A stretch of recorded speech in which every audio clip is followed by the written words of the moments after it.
വൈകാതെ തന്നെ ഷാവ്ഷെങ്ങിന്റെ വിവാഹ നിശ്ചയ ദിവസമായിരിക്കുകയാണ്. അയാവിന്റെ വീട്ടിലേക്ക് ജനറൽ ചെങ്ങും കുടുംബവും കൂടെ കയറി വരികയാണ്.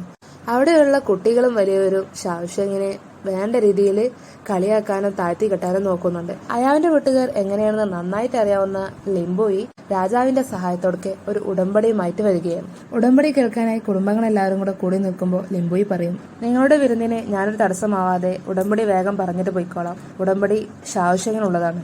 ഇത് കേൾക്കുമ്പോൾ എല്ലാവരും ഞെട്ടി നിൽക്കുകയാണ്. അങ്ങനെ ഷാവ്ഷെങ്ങിനോട് മുമ്പിൽ വരാൻ പറയുകയാണ്. അവൾ മുമ്പിൽ വന്ന് മുട്ടുകുത്തി ഉടമ്പടി കേൾക്കാൻ വേണ്ടി നിൽക്കും. ജനറൽ ചെങ്ങിന്റെ മകൾ ചെൻഷാഷാൻ വളരെ ധീരവനിതയാണ്. ഹുവാ കോളനിയിലെ ജനങ്ങൾക്ക് വീട് വെച്ചു കൊടുക്കാനും അവിടെയുള്ള ജനങ്ങളെ ചികിത്സിക്കാനും കാണിച്ച സന്മനസ് എന്നെ വളരെയധികം പ്രീതിപ്പെടുത്തിയിരിക്കുന്നു. അയാവിന്റെ കുടുംബം ഷാവ്ഷെങ്ങിനെ ഇനി വേദനിപ്പിക്കാതിരിക്കാൻ വേണ്ടി ലിംബോയി കാണിച്ചൊരു പണിയായിരിക്കും അത്. ഇത് കേൾക്കുമ്പോൾ ഷാവ്ഷെങ്ങിന് തന്നെ സംശയവും ഇത് എന്നെ കുറിച്ചാണോ ഈ പറയുന്നത് എന്ന്.